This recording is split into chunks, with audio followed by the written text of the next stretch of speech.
we are live on Authors Write Aloud. Welcome to the reboot of. We had to go with a reboot because the other show it just wasn't good enough, and yet last night was our prequel to the show. Excellent, excellent show over there with everybody on Twitch TV talking about May the 4th be with you and our favorite Star Wars movies, and we'll probably jump in a little bit on that with you guys too. It is Cinco de Drinko, so Ed, myself, and Mike are having a little drinko. But we're going to go around the room, or around the screens, and we're going to introduce each other and ourselves, and we'll start with Joseph. Hi, everybody. I'm the one who's not drinking because somebody has to remain sober and stable and be the voice of maturity. And it's not going to be me, designated author, yes. And other than that, as I've said many times, I'm boring and dull, and I have the paperwork to prove it. On to Mike. On to Mike. Oh, you got skipped, Ed. Well, so my name's Mike Feria, and I am a new author. I'm unpublished as of yet, but I have already completed a single novel that is called Passenger, which is about a demonic supernatural entity that latches itself onto a young boy from the time of his birth, and it basically stalks his family and causes a lot of devastation and stuff throughout.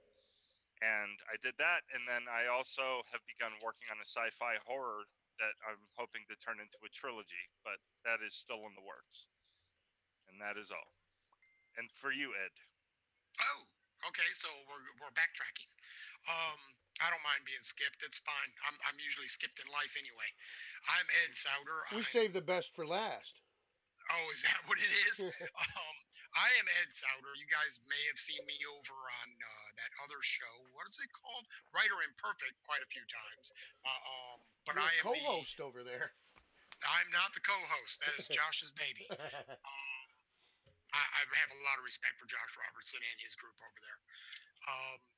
I am Edd Sowder, like I said. I am the vice president of Burning Willow Press, co-author, co-founder, and I run the day-to-day operations for the company.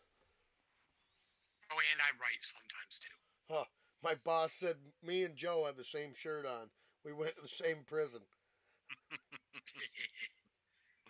Yeah, that is a heck of a coincidence, I must say. Different wings, though. We were in different wings of the prison. C block and A block? Right. Yeah. We actually was A block and B block. We were doing A/B testing for the testing. Worked out really well. Oh, I myself am Richard White, author of Shattered Glass. I just put that out this month. Pretty excited about it. I started Authors Write Aloud to kind of reboot things and kick things off before SciCon, as I am a big, large part of that. And I'm hoping that by this coming weekend, I can get a couple of people from SciCon on the show with me so we can talk about what that's going to be all about, because there's so many people out there still wondering what it's all about, what we do, and why we do it. So I'd like to try to get some of that going over there. If you guys have any questions tonight, feel free to in the chat. Feel free to ask. And I think we're going to kick things off. We were before we went live, we were discussing a few different things, and I think we're going to run away with a few things about cliches. About writing cliches. Should they be avoided in horror and other genres? And are some cliches acceptable? What do you think, guys? Well, I think that, there are some cliches where, it's the given. It's like, is the good guy going to win or is the bad guy going to win? And generally speaking, you're going to have the good guy winning, at least as far as like Hollywood goes. Most of the time, the good guy wins. But I think that, I wouldn't go as far as saying like that the sparkling vampire thing is a cliche, but it has kind of become one, over time. Sold a lot of books. It did. It really did. And if I would have got it, I probably would have been like, this is a unique concept. Would I have signed it? Probably. As a publisher, I probably would have signed it because it was a unique concept. It kept on everything that BWP was founded on, which is horror, fantasy, sci-fi, those three main concepts. And I probably would have signed it if it was written well enough. Stephanie Myers had that book sitting on her published shelf for a number of years before the right person got a hold of it. Now, she became a household name after the right person got a hold of the movie. But yeah, it's great. It's great for, I say this all the time. I read the books. I enjoyed the books. I hated the movies. Yeah. I'm not ashamed to admit I enjoyed the books. Well, I actually were great for a prepubescent girl. They were fantastic, and that's what you have to keep in mind. That's what they're wrote for. I think, from my perspective, excuse me, the thing about cliches, you have to first determine how is the cliche going to be used. Maybe it's going to be a character tag. Somebody always talks in cliches. So boom, okay, that's an excellent use of a cliche. Maybe you want to create a feeling, a tone, or an atmosphere in the book that's going to be a little bit retro. Well, the easiest way to do that is with some old style cliches. So you can really set the tone. It's going to be a 1930s vampire story or something, or a murder mystery or a noir or something like that. So cliches can be very powerful used properly. It's the question of how are we going to use them. You get some people out there who really want to write and should have taken classes. That's probably a better way to say it. Because all they know how to put down are cliches. And you read a paragraph of theirs and it's like, wow, I could have shot myself and saved myself 30 seconds here. I read that last week in the last book. Yeah, so it really comes down to how is the cliche going to be used. If we want to discuss cliches, great. Let's talk about some of the great cliches and how they nailed genres. Space opera, E. Doc Smith, right? Yeah. The guy nailed space opera. Tolkien, you can't do elves, dwarves, or wizards anymore without some kind of homage. Tolkien. Yeah. Yeah. Absolutely. That's true. Yeah, because just because it's a cliche doesn't mean that it can't be well done. Because my wife, I was like, are a lot of people really reading a lot of vampire novels still? And she's like, oh, big time. It's and vampires is not a cliche, but you could make cliche vampires. So I don't know. It's kind of difficult to say. Give you an example of how something can become a cliche. The book that I'm working on now, I've let a couple of people read some early drafts, but there's basically a young boy, 30-year-old woman, 35, 40-year-old guy, blah, blah, blah, who all come together. And when this woman sees everybody in the room, she says, anybody feel like we're going to Mordor? People who are familiar with that crack up. Yeah. Everybody else is like, what? What is this? Okay, well, we're taking that line out. Too many people are going, what? But for the people who got it, it was nailed on the head. It was a beautiful use of a cliche, Yeah. Yeah. There's actually a movie coming out, I believe a little later on this month, that's about the life of Tolkien himself. Yeah. When he was in World War I and just his life as a child and as a young man and stuff like that. And it does seem pretty interesting, and I think I might actually want to see that. It actually, from what I understood, at least from what I watched in the one trailer that I watched, it looks like it goes into his world building, his early writing of writing his worlds for what became the books. So I'm actually kind of excited to see it myself. I was quite shocked when I saw it. I was like, oh my God, really? How are they going to mess this up? and then I saw the trailer. And of course they give you all the good stuff in the trailer, and then it's all the rest in the middle that you watch in the movie, and you're like, what the is this? Oh, so it's like an M. Night Shyamalan thing where you get the best parts of the movie in the trailer and the teaser, and then the rest of the movie's like, what the fuck did I watch? Well, that's like Yeah. most That's 2 comedy. hours of my life I won't get back. Well, Right. M. Night Shyamalan, the best part of his movies is the closing credits usually, but Yeah. Yeah. that's an opinion, folks. It is an Watches. opinion, and it does not reflect the opinions or the thought processes of Burning Willow Price. or of authors Write Aloud. I had to start using that. What lately he because said. I've been saying some really bad things lately. Yeah. But it's the truth. But I gotta agree with it in really a sense. There's a lot of movies out there that are like that, and producers and directors. I'd rather, oh, thank you. There we go. Hey, how in the world? She just went through a wall. Yeah, What? She just come right out of the bookshelf. Covered. Right out of the bookshelf comes a child with a beer. Now that's got to be like Chronicles of one of Narnia shit right there. That's great. That's great. Yeah. As Wow. far as cliches Cool. go, and I hate to say this because I got so many people that write them that I respect, but I'm tired of cliche zombies. I really am. Yeah. You know, they're mindless drivel that just all they want to do is eat and stuff. So when Kendra and Santiago told me that they wrote a zombie book together, and it wasn't your mindless zombie that all it does is just eat brains or whatever, and take down humanity, they actually could think. There was some that were super fast. There were different variations. I was intrigued. So when we put that out, it was non-cliche, even though it was of a cliche idea, and that was an option for TV series. So I'm pretty happy about that. Cool. Very cool.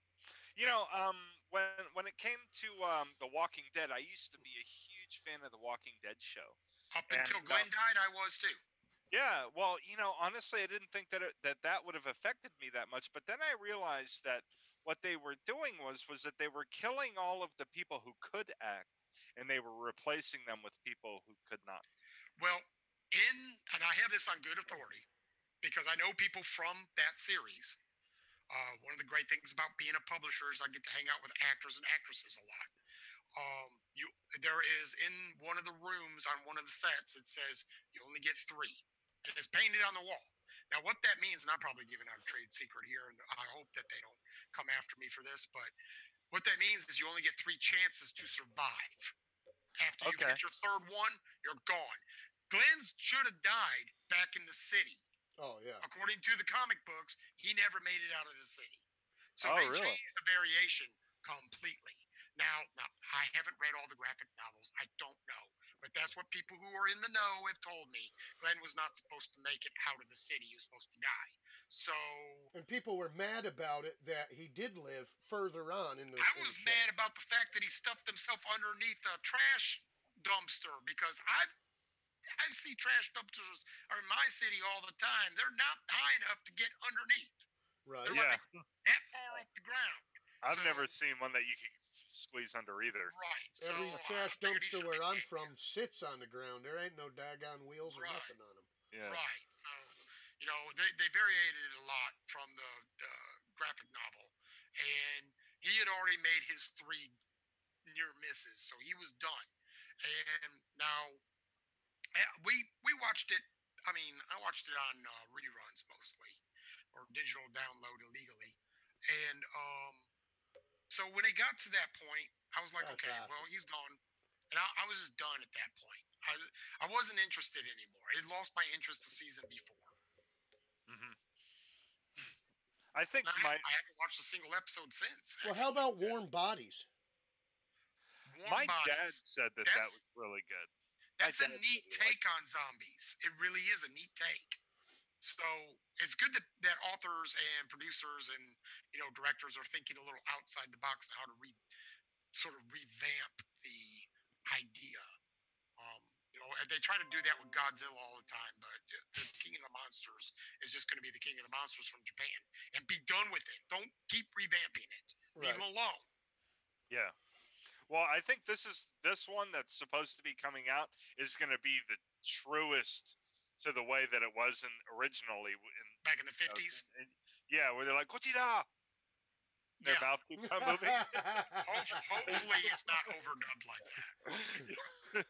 No, I think it's going to be American, like English or whatever. But even the Godzilla looks like it did back in the 50s one. Yeah, that was realistic. Blows that was a very realistic looking creature. Yeah. Yeah. And he fights like the Mothra and all that. Yeah. Other I hate to say it because I know there's a lot of Mothra fans out there, but Mothra is about the most useless monster from Japan I've ever seen in my life. It's a big moth. Catch it on fire, Godzilla! Come on. Yeah, Don't like it would take just one fireball, and it's right. Like, all right, you're done. On to the next monster. Yeah. No, she gets 3 fireballs. You got to remember that. 3. 3 things. Yeah. 3. You got me swinging on the Mothra. I'm not following you there. So. Oh, it's old school. Like I mean, from the old Godzilla days. Oh well, there you go. Back before they even started making the more modern day movies, like the one that had what was the guy from Ferris Bueller's Day Off? What was his name? I can't remember. Matthew Broderick. Yeah, he was in it, and they made a Godzilla movie. You remember? And like they ended up using like what's the stadium? Oh, the big one in New York City. Oh, they were at the Madison Square Garden, and they laid all the eggs in Madison Square Garden. Right, they blew it up. Yeah. I don't know. I thought it was okay, but I was also like 15 or 12 or something when it came out. So. I was already married, divorced, and had children when that came out. My son loved it. But no, as far as cliches go, revamping them's cool. Try not to be if you're going to be an author and you want to write in something that's been done, put a unique spin on it. Yeah. You have to. I'll weigh in on that a little bit because I'm ghostwriting. Quote unquote. I am ghostwriting a series with my wife. She's never really written before, so I'm kind of helping get things going on a vampire hunter series. And yeah, we've seen it. And we've seen the vampires and stuff like that. But what we haven't seen is a twist on the Greek mythology of vampires. So I'm going back to that, where the original vampire was created by the gods, Ambrosio, and so on and so forth. There's a very limited story line about it online. And really, it's the only information I can find on it. So 90% of the rest of it is going to be my own creation. Yeah. No, that's super cool. It'd be kind of interesting. Vampires occur in most world mythologies. So it'd be kind of fun to get, for example, the Ageria from Japanese myth, from the Greek myth, from the Norse myth, get them all together in a room. And how do you suck blood? Really? Is that the way you do it? You bite them and then you go, what? Oh, no, I just gouge them. And then, have one of these round tables of what exactly are the best blood sucking methods you've discovered. In my country, we do it this way. It is very good. We'd have to have Al Pacino sitting in that one. I find that if I put them on top of the head and cut, it makes a beautiful line. I just got that. I bathe myself in the blood with my little friend. Wow, you did that a little too good. Are you sure you're not Al Pacino? No. Not even from the same part of the boot. So no. That'd almost be like Twilight, Scarface, and Godfather all in one. That would be a movie worth watching, though, don't you think? I got to run with it. I think it'd be kind of pretty good. I mean, you got to see Marlon Brando. Look what they've done to my son. Bring him back. Oh, what? Give him a So feel. what marketing nightmares have you guys gone through? You're all published authors. Mike is about to be published, right? Congratulations. I am trying. Thank you very much. Well, I think you do have a book coming out, right? Isn't that right, Mike? I do have a book that's finished, but I'm not published yet, and I've been going through the motions. I've been querying agents pretty consistently. I've paid to have my work professionally edited, and I got some really good pointers from my editor. She really helped me out a lot, and she gave me a lot of really good thumbs up about it. She told me, she said, I did this thing. I call it the horror test. And what I do is I go home during the day by myself and I read. And if it scares me, then it passes my horror test. And she said, well, your book really scared the crap out of me. She was like, it had me thinking that I was hearing things inside of my house, and I was looking over my shoulder because I felt like there was someone standing behind me.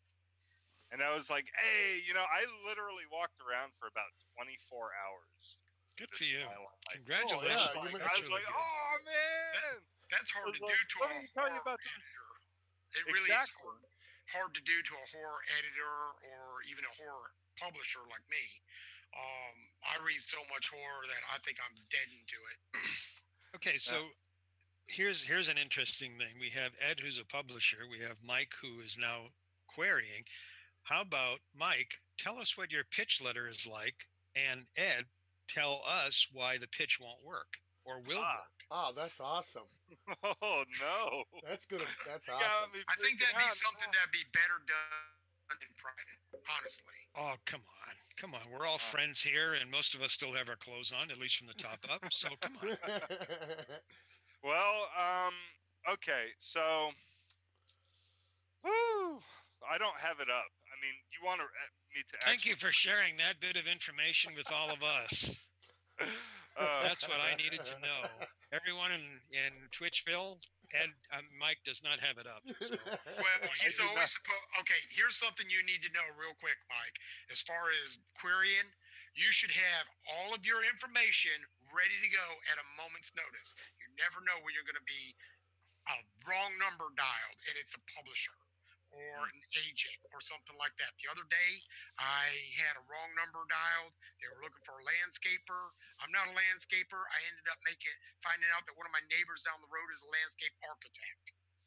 And he dialed my number by mistake and goes, I'm actually looking for this. And I go, well, I'm not that. I'm a publisher. His wife is a reader. She went to our website and bought a book. So you never know. Always be ready. Good advice. That's the number one thing I can tell you. Always be ready. Have your business card on you. When your book comes out, I found this out by accident. Martha Stewart carries around 3 of her books with her in her pocketbook at all times.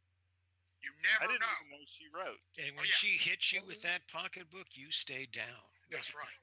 Yeah, her book is like that damn thick too. She's got multiple books out. Oh yeah. But this is Martha Stewart. Now this is something that I think that a lot of authors should do. Carry a couple extra books in their car. You never know when you're going to meet somebody that just wants to read it, that's a professional in this industry. Yep. Yeah. No, there's nothing wrong with giving an ARC copy to somebody at all, because that's what they're for. Advanced reader copies, they're great. They generate revenue. They generate reviews. They generate long-term readership. They also give you an opportunity to find out what's wrong with your story based on a reader, not an editor, not a publisher, but a reader's point of view. Because readers are voracious. They'll take apart everything. If you're writing a sci-fi novel and your science doesn't work, and that reader's a hardcore science fiction reader, they're going to take it apart. Your science doesn't work, they're going to call you out on it. It's not theoretically possible, I'll call you out on it. I've got a degree in biophysics. I'll call you out on it. So make sure that your folklore is at least somewhat accurate. If you're creating a world in a fantasy realm, make sure that things are still plausible, because That's what's going to throw people off the most. You need to make sure you're always prepared. Be prepared to pitch your story. Be prepared to tell your story. Be prepared to tell people where they can get your story. Those three things, and always be ready. I just did a beta read on a book where they were doing, where, and he's creating his world, creating his characters and everything. In the first few chapters, myself, I couldn't really get into it, the story, because you meet so many new characters so quickly. By the time I'm in chapter 2, I'm like, wait a minute, which is that guy? Which one was that one? And you got to go back and try to reread chapter 1 to figure out who was who and when is when, and the names. I mean, and it's tough. And I see what he was doing, trying to introduce the characters, trying to introduce his own world and everything. But at the same time, you gotta kind of space. You gotta have the right spacing in there. If you're trying to do it all in one lump sum too quickly, it gets too confusing of a read, and you got to put it down because you're like, okay, what did I? You're trying to figure out what you just read, and okay, wait a minute. And by the time you figure out the characters, now you're trying to remember what the world was like. When you say spacing, I actually think pacing, because yes, much better word. I personally, if I don't have a book where the world is built and finalized within the first 5 or 6 pages, and say somebody takes 6 chapters to build their world, I'm like, this is so freaking boring. What the hell am I reading this for? Yeah. However, when somebody can develop character, create the world, set the tone, the atmosphere, move the story along, reveal through dialogue, okay, I'm willing to sit there and have the world built. Just to give you an example, I'm working on a story and shared it with some people who are diehard, quote unquote, diehard science fiction people. And the audience was split. I'm not kidding. I mean, it was right down the middle. It was like the Mississippi Divide. There was one group who said, wow, that's way too much information too quickly. The other group said, no, that was beautiful. Here's the question that I asked of the entire group, the entire audience. I said, okay, would you have stopped reading this? You folks who said you didn't like it, would you have stopped? Oh, no, I would have kept on reading it. The next question was, because you only heard the first 10 pages. Okay, this was read aloud to them by an actor. You've heard the first 10 pages, and okay, some of you say it was too much information too fast. Others said it was fine. For the entire group, do you want to know more? Would you keep on reading more? Do you want to go to page 11, page 12, page? Oh yeah, I want to know more. And I'm saying to myself, shut the fuck up then. Yeah. I'm really thrilled that you thought it was too fast, and I'm thrilled that you thought it was just the perfect pace. But you're all telling me you would keep reading. As an author, I'm like, okay, that's what I want. If any of you said to me, well, no, I'd put the book down because it's too confusing, that's a problem. If 90% of the audience says I put the book down, it's too confusing, Joseph, you need to fix this. But we're both the pro and the con. We're saying, oh, no, I keep on reading. Okay, then what do I need to change exactly? I need to make the guy shorter? What? I mean, those are some of the comments. It's like, this guy's riding a horse. That's why it's called a horse. Yeah, that's why we use the word horse in the story, because he's riding the horse. Yeah, there's a lot of opinions out there, and if you listen to every single one of them, you're going to end up with a real hodgepodge. Well, I try to get what's behind the opinion. I listen to everybody's opinion because they're like you were saying before, everybody's a reader. Everybody has a valid reason, unless they're attacking you as an individual. But if they're critiquing the story, everybody has a valid opinion. I want to know what's behind the opinion. It's like with the example I was giving. Okay, so the pacing, whether you thought too much or fine, the pacing was just enough to keep you going. That's getting behind the opinions, and it's trying to find what the challenge is for me when I do readings or when I have things read to audiences, I listen to the feedback, I listen to the audience, and I will ask questions. I will ask the second question. Did you like it? Yes, I did. What did you like about it? I like the way this character did this. I like the way those creatures came about. I like the way this happened. And I'll ask this other person, you said you liked it. Would you like it? What did you like about it? Oh, I think the world you built was beautiful and the vegetation was so incredible. Okay, so basically what I'm hearing is you like the scenes where they were walking through the forest, or they were riding the horse through the forest, you know? And there was one woman in the audience who was an equestrian.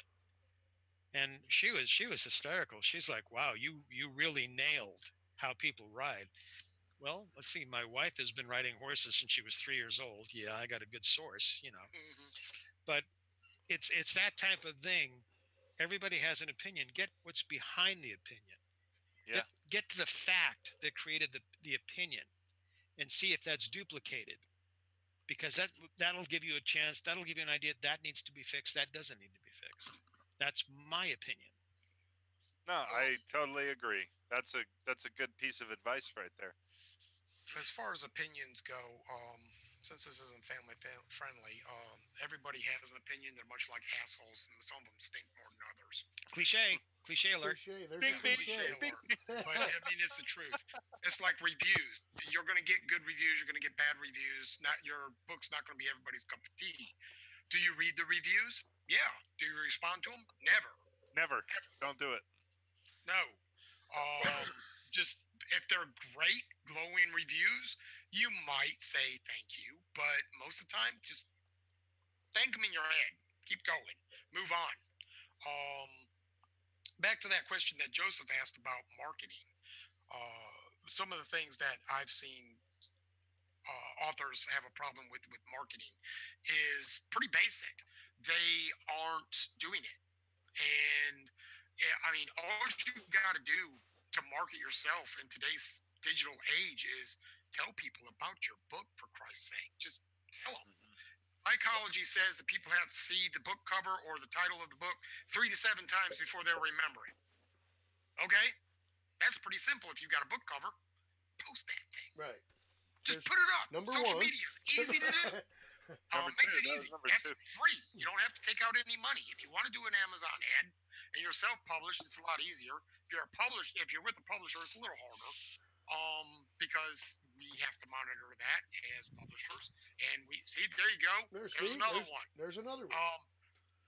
I can do a bunch of them. I've got hundreds of them behind me that are Burning Willow Press. But yeah, there's another one. See, he's marketing right now. That's the easiest thing to do is tell somebody about your book. You wrote it. You should know. I'm gonna have to pick up some of Joe's books now. Yeah, I got it in my mind now. I'm gonna go buy one of Joe's books. Oh, yeah. And Ed is right. See, Ed is right. See, I mean, I can do that too. Here's one that just came out. There you go. And that one's for charity. See, there's my new one. All of yours my too. proceeds go to charity. They're called the Here's one that came out that's good. There That's you go. really good. This We were is- talking this about is space great. operas earlier, Joe. This is a space opera. It's really I've never heard of that genre. Yes, all proceeds to Shattered Glass do go to a charity. They fund Richard White. That's right. Yes.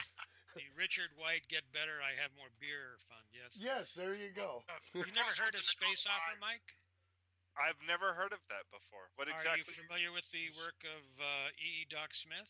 Star Wars. The Lensman series, the Valoran series, the Skylark series, Galaxy Colorado Primes. series is incredible. You I should check it out. actually haven't. Oh, you're missing on some really great misogynistic writing. You know, I got to tell you one thing though. My wife and I, we went to this thing. They do a book sale once a year at Greenville Technical College here in Greenville, and they call it the really big, really something book sale, right? And The really big, really cheap book sale. They yeah, advertise something it like on that, right? 93.3 all the time. And we Mike went and I there. are kind of neighbors. We're in the same state. I'm like 35 minutes from him. Right, we're like one major city away from each other. It's like I'm here and he's here, you know. But so we went to this thing, and you know, there's books everywhere, and they're all being sold super cheap. And me and my Yeah, wife like would go $1, $2, there. $3. Yeah, and we pick up like a buttload of them because we have bookshelves and room to spare. You know, but when I went there, I did notice while I was there that the science fiction section was really picked through. Like a lot of people were buying the science Good. fiction. So Good. I mean, it's bigger than it lets Yeah. than some people let on. I mean, Someday I'm What's going to the- learn how to read. What's the myself. number That's one my thing. genre? Well, if you had to say, as a publisher, Ed and Joe as a published author as well, what would you say the biggest genre is right now? Romance. Unfortunately, for those of us who write in other genres, it's romance, and the subgenre of that could in some areas be called erotica, but those are the biggest right now. Romance, and then I'd say right next to it would be mystery thriller. And then after that, you get into the other ones like science fiction and horror and fantasy. Fantasy's coming up all on its own because fantasy kind of encompasses a little bit of science fiction, a little bit of horror. Horror encompasses a little bit of fantasy. There could be some science fiction in there. Science fiction can encompass fantasy and horror because, I mean, you're not going to go into space without being afraid of something. And I mean, seriously, anything could go. The biggest fear I would have if I was in space right now is running out of oxygen and freezing to death or suffocating. Because that would be totally bad. plausible. That'd scare the shit out of me. So, I mean, and if you look in the old TV guides when they used to come out every week, some of us are old enough to remember that coming to your doorstep. It would say Star Trek, science, sci-fi, fantasy. And I mean, science fiction and fantasy are a lot of times lumped up together, but they're not always the same thing. So, there's a lot of genre blending going, but I'd say romance is probably the biggest one right now. Yeah. Well, which also means you got the most competition in it. Right. And the authors are your competition. Well, all right. If romance is the biggest seller, and I don't argue that. Let's talk authors. Nora Roberts, is she a romance author? Is she? Because there's a genre which I've heard. I've actually been accused of writing it at some times. Chick lit. Chick lit. Yeah. And I actually had, when the person said that to me, you talking about the gum? What are you talking about? Chiclets? What is it? No, chick lit. Chick lit, not chick lit. Well, yeah, but chick lit is the one that you stick in your tooth when you lose your front tooth. Buddy Holly, that's right. Chick lit, if I understand correctly, is romance for the 2010s. Yeah, pretty much. It's aggressive female romance, I guess I would call it. Yeah, it's the female character is stronger. She's not a damsel in distress. We definitely need some women in. Who's got their wives handy? Come on, bring them in here so we can. Hang on a second. I'll holler for mine. I've got mine in Indra, come here. No, Lauren. I don't know if mine's awake. She's also an author, and She is not answering. And she's probably got her headphones. That's good. She knows what we're going to talk about. So, you get, and you were mentioning thriller. Okay, James Patterson. Well, he's not romance. He's thriller. I think suspense thriller. Well, when he actually writes for himself, he's been doing a lot of co-authorships. Yeah, I actually, and it's kind of funny if you ever see him talk, listen to him talk. You see him talk, no sound, just if you ever listen to him talk, he talks about the co-authoring, how it works. Mm-hmm. And I know how it works. My wife took his master class. Yeah, I would love to get in that kind of deal where, okay, I'm going to be the new James Patterson. Here's the outline. You write the first 60 pages. If I like it, I'll co-author with you, which means you write the entire book, and I'll put my name on it and take full credit for it, but I'm going to give you partial credit for it. And now we've got a best-selling novel. Yeah. So I always have to wonder I don't know if you remember, there was a whole line of Isaac Asimov presents and then some new author. And it was kind of like, I'm a blues fan. Stevie Ray Vaughan passed away long time ago. 10 years ago, we saw a new release by Stevie Ray Vaughan. I'm like, what the hell? A new release? What did he do? Was he a zombie? He came back from the grave? Blue zombie is what we have here. So I wonder with Isaac Asimov, he had been dead 5 or 6 years. Isaac Asimov presents. Wow, that's really impressive. I wonder how he's doing that, Well, let's bring back Gene Roddenberry then. Or Rod Serling. That's what yeah, Rod Serling. Yeah. Remember how many of us, I guess maybe Ed and I are the only ones with a lot of gray. No offense, Ed. But the classic Outer Limits. Yeah, I used to watch that a lot. Those were incredible stories. But here's the thing about, you talk about science fiction or fantasy, they were stories about people in situations, dealing with some incredible situations. And did you really need the science fiction or the fantasy to tell those people's story? No, it made it easier. The galaxy being who comes, Ed was talking about, is your science believable? The galaxy being, you look at that now, the original galaxy being, and you're like, yeah, that science is totally accurate. Yeah. But the galaxy being comes down, walks among the people in this small town, and then essentially says, you people are having the problems you're having because blah. And that is a standard trope. Talking about we're going to go back to cliches here. That is a standard cliche in the science fiction genre. The better than us alien comes down through some accident of science and observes us and says, boy, you're a bunch of schmucks. And then you got the reverse cliche to that, where you got Star Trek that dealt with, we were now enlightened, we came from a dark past, and we have moved past monetary gain and seeing color and race and equality for everybody. I mean, we had moved past all that. Yeah. Do you remember the first interracial kiss could only occur on Star Trek? Captain Kirk and O'Hara. Right, but it only could occur on Star Trek. It could never have occurred in a Western because, those boys, they don't do that kind of thing. They don't do that. Oh, that's funny. That's funny. It's funny, but it's true. It's really true. One of the things about Star Trek being a science fiction fantasy type show that it was, and still is, that it tapped on every political aspect and every political thing that was going on in society at the time that's still happening today. We haven't moved past it as a species, and we should have. It's been 50 years. Why can't we move past racism or equality for everybody or monetary gain is the only way to make it? We should have been able to. Well, no. Do you want the real answer from someone who's been in business for many, many years? There's no money in it. Exactly. It's greed. True. That's all it is. Yep. There's no money in it. There's more money in division than there is in union. Absolutely. That sucks. That's a sad truth, isn't it?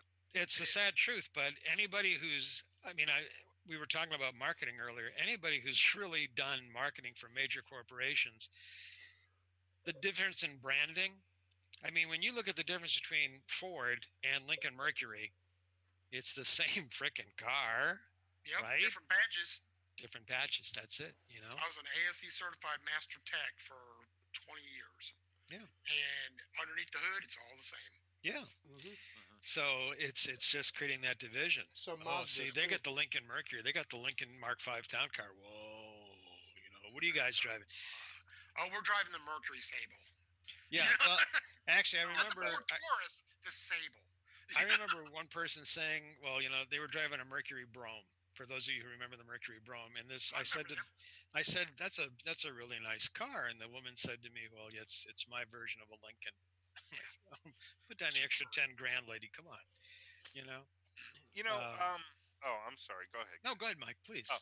Well, I wanted to change the subject just a little bit, or maybe a lot of bit. I don't know. But what we were talking about the science fiction stuff, because that's what I'm working on right now. I found that this one is tending to be a lot more difficult than my first book, because my first book takes place in the modern world. It takes place where everyone knows what a car looks like. Everybody knows what a house looks like that's brick. You know what I mean? So I didn't have to go out of my way to explain those kind of things. But then when you get into like the future, especially like a post-apocalyptic type thing, which is what I was going towards. But it's not completely post-apocalyptic. It's more like 1984. You know, so but it's like, how do you explain these new technologies that humanity has made 500 years into the future? You know what I mean? And like, I've really found myself really struggling with that, and I've been trying to get my bearings right with it, but it's been pretty hard because when you're writing about the ordinary world, it's really easy. Just go to the Twin Pines Mall. More on emotions. Well, here's a little thing that I use when I'm trying to create something. Like when I'm editing and I see a science fiction novel I'm doing the editing for, and I see something that just is too common. Like, okay, we know what a cell phone is. Here's your opportunity. Here, Mr. General Author. Here's your opportunity to completely create something out there. Like the communicators on Star Trek were great. Just tap your shoulder. Everybody knows where you're at. You can talk to anybody. Just, period. It was an excellent idea after the flip phone prototype, basically, that they had on the original series. So if you're having a hard time creating it and making it to where it's believable, take something you know and enhance it. Yeah, but you think about that and you look at that. Like, sorry to cut in there. With Star Trek, you got the, the communicators were like a watch. And now we've got the smartwatch. It is a communicator right there. Well, but I think to Mike's question, the way we knew that the communicator in Star Trek was a communicator was because we saw Kirk go, Enterprise. Right. And we have that concept of talking to something in our hand, even back when all we had was corded phones, right? The phone in the kitchen and phone in the bedroom, right? That's all we had. Right. So long as you show the reader the way something is being used and show people's reaction to it. Oh my God, he has a hat? What kind of hat is it? Well, it's not the most hat that you would think about. It's actually got a Cyber Reflex 700 in it. And that makes him be able to think faster. Okay, boom, you got it. That's actually pretty cool. You've shown. You just came up on that on the fly. That was pretty right. Hey, I'm an author. I can use words. I don't know if you know that. He took something that you already know and enhanced it. Just kidding. I'm kidding. Like this ink pen. I mean, we know what an ink pen is, but what if it wrote light on, the air, to where you could do equations or whatever in the air, and then you just did this and it wiped away. It's an interesting concept that you could it'd be easy to show on TV or on the big screen, but you have to create the new concept. You're taking something you already know and enhancing it. That's the easiest way to invent technology. Show people using it. Show people's reaction to its being used. Right. And then based on that, using those things, you go back. You're thinking, what you're saying. Your story is 1984. So what you want to do is you want to do research. What was available in 1984? Well, no, I meant like 1984 is in the book. He's thinking George Orwell. Yeah, it's like 84 George. Okay. Orwell. Yeah, because George Orwell wrote that book a long time ago, and he was picturing what we would have in 1980. Yeah, and do remember in the Foundation series, computers were the size of buildings. Mm-hmm. And there were only 5 or 6 on the entire planet.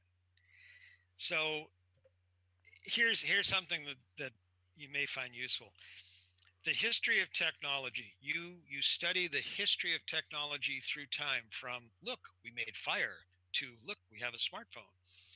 It's actually the study of putting as much power as possible into people's hands economically.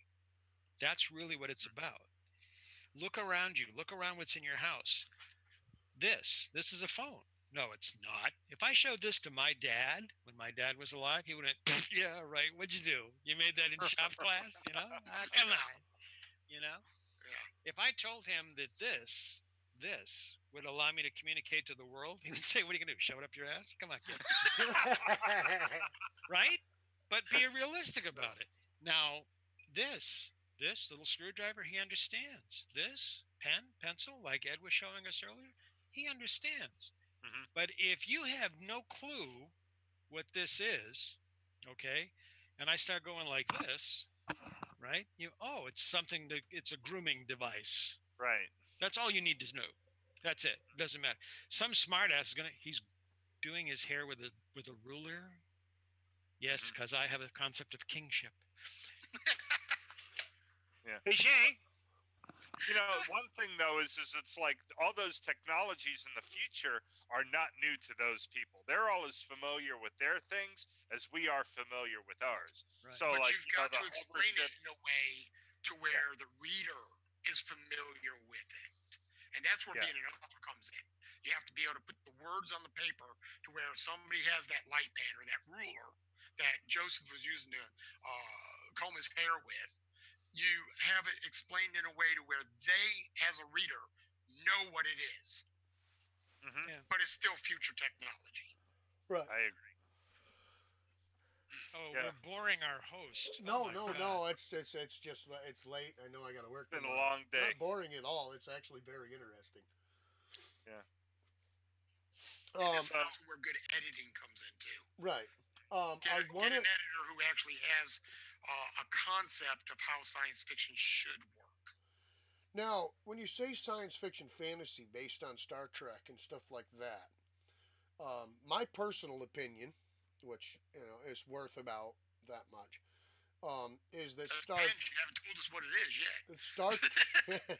is that Star Trek and Star Wars are space opera. Am I wrong? Star Trek definitely was, yeah.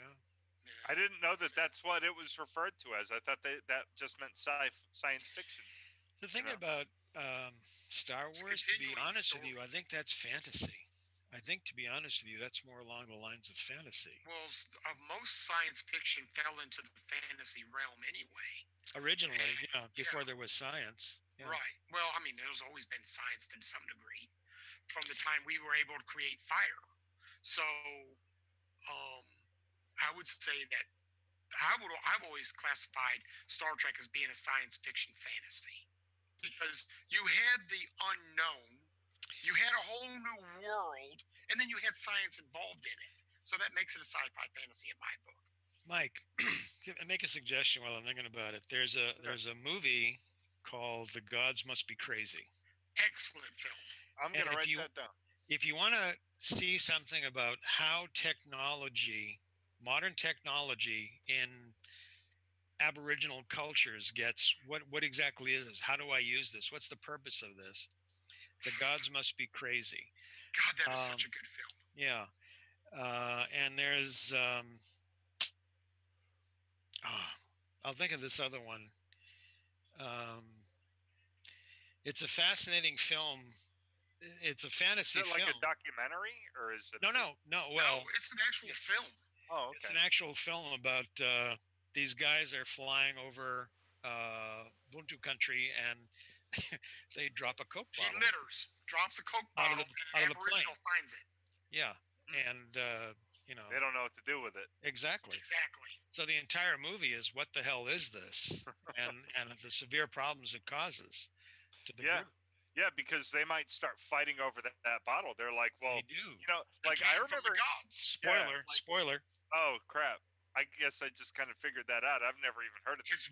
It's an 80s film, I believe. It came out in the mid 80s. 1980. remember. It came out in 1980. I'm looking it up as we speak. Yeah. I mean, I remember watching it on HBO Yeah. back when cable first came out. So it was a fantastic movie, though. Well, not I'm gonna everybody watch was it. born in 1933. Jesus, Ed. Not that old yet, but The gods held my must age be pretty well. crazy. Here's something that would be talk about spanning age groups and how do you make use of old technology and new technology. Get somebody has no concept of streaming video, no concept of Wi-Fi connections, and you show them like a Roku box or an Airbox, right? or a Google box next to the TV. No wires coming out of it, right? Mm-hmm. And the signal gets weak, right? The signal drops for a second, so they go get a thing of tin foil and wrap it around the Roku box. Remember, we used to do that to the antennas on the TV. Yep. Rabbit ears. Yeah. Yep. And that to me would be cliched again, but that would be a hysterical thing to put into a funny, a humorous science fiction piece. As a matter of fact, another one with Hans Conried, the Twonky. Basically, this creature from, I think, 2500 AD comes back through time and gets stuck into a TV. Uh-huh. So the TV starts walking around and using its antennas to do things. And I mean, it's a funny movie, but you know. I remember that. Yeah. Wow. I'm feeling so old. Joseph, I'm right there. You're a young man. Thank you. Thank you. You buy my books, and yes, I will be. Yes. How's that? Yes. There you go. I'm definitely at least going to pick up one. If there's one book that I should pick up that you have written, which one should that be? The correct answer is All of them.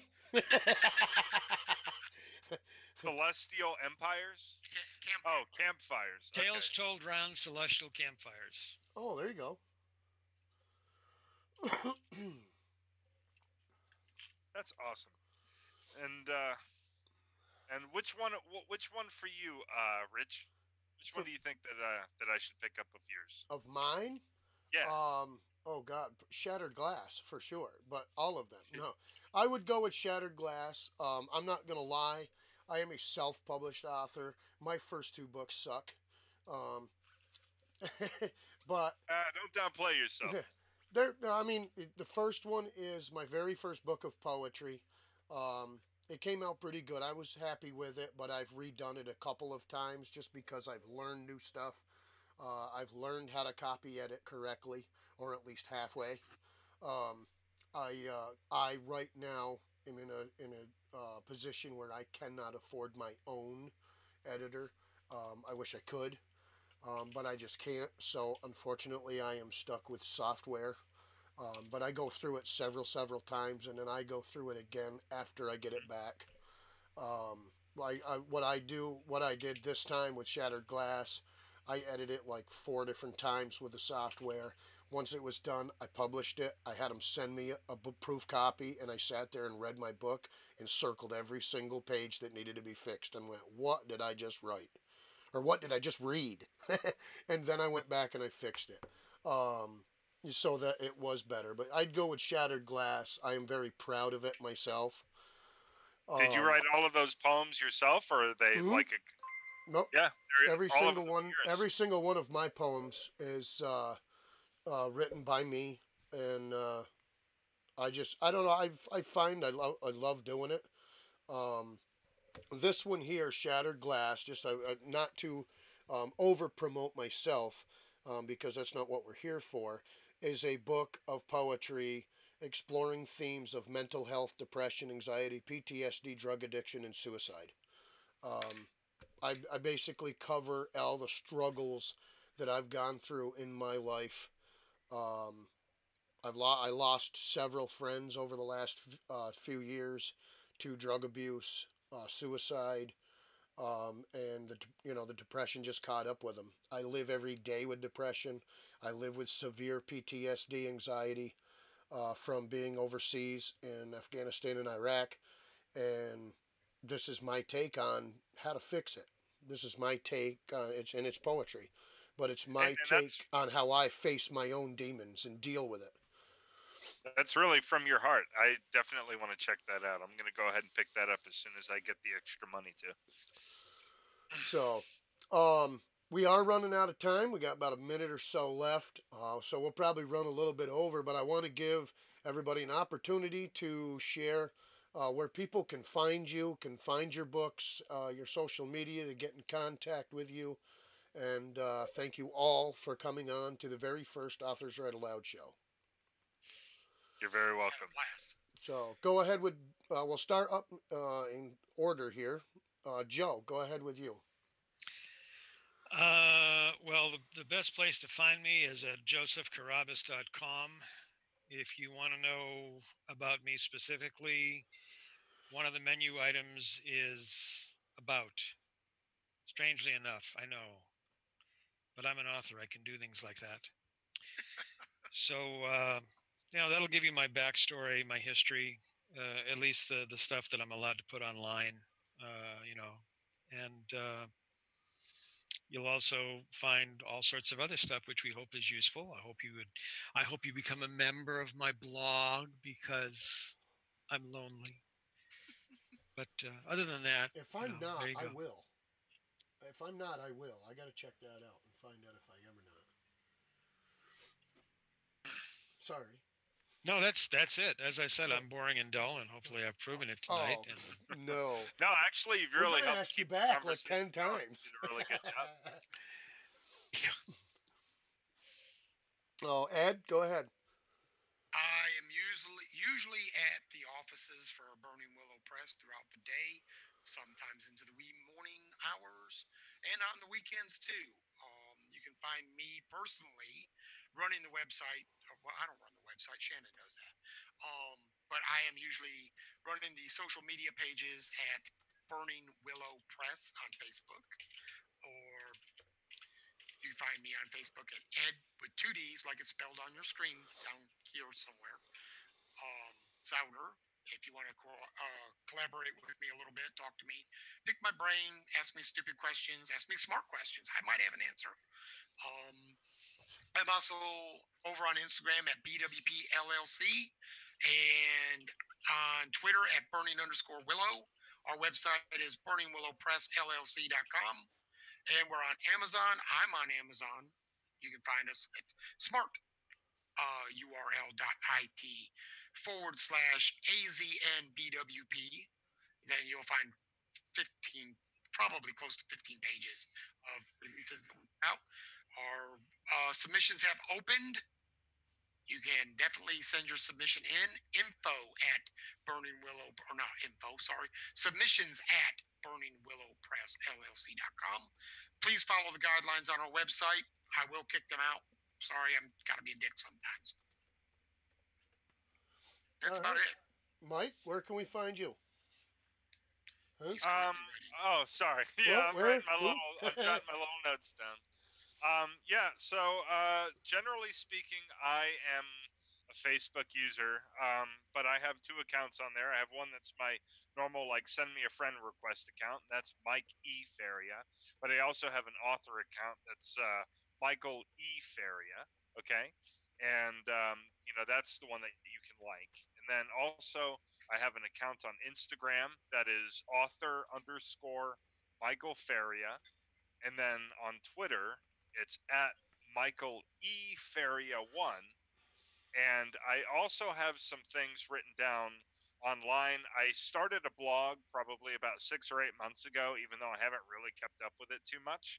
But I have about 7 different things written down there that vary in topic, topic variation. And that is Thrill Literature. That's THRILLiterature.wordpress.com, and that's on WordPress. And I have everything in there from talking about how Disney runs the world to my own personal ghost stories. So we'll see. If you want to check me out and see what I do, that's a good thing, and can get a little bit of insight on me and what I write about. Alrighty, well, I am author Richard White, and you can find me on Discord, Facebook, Instagram, Twitch at author Richard White. That's my username, and I guess there's a little few numbers there with Discord, so I'll get those added to it. You can find me on Twitter at rwhiteauthor, and you can find me on YouTube at White Richie. YouTube, I'm not really doing a whole lot there because I like the platform here on Twitch. So I'm going to be sticking with this platform for a while. For my blog, you can find me at authorrichardwhite.com, as well as finding my books there. You can find everything on Instagram or on Amazon. And this baby, Shattered Glass is now available on Ingram Spark. I think that's what, the 4th or 5th time now. Yes. All right, I gotta buy it. This one is available on Ingram Spark, which will be available in bookstores very soon. I actually have 3 bookstores that I'm looking at contacting. I've already been conversing with them back and forth, and they have said that they will buy 10 copies from me to put in their store. So Very I'm good. really excited for that. Good work. Thank you very much, everybody. Thanks, guys, for coming on. It's been a great show. I highly appreciate it. And have a great night, everybody. Hey, Take thanks care, a all. lot. You guys have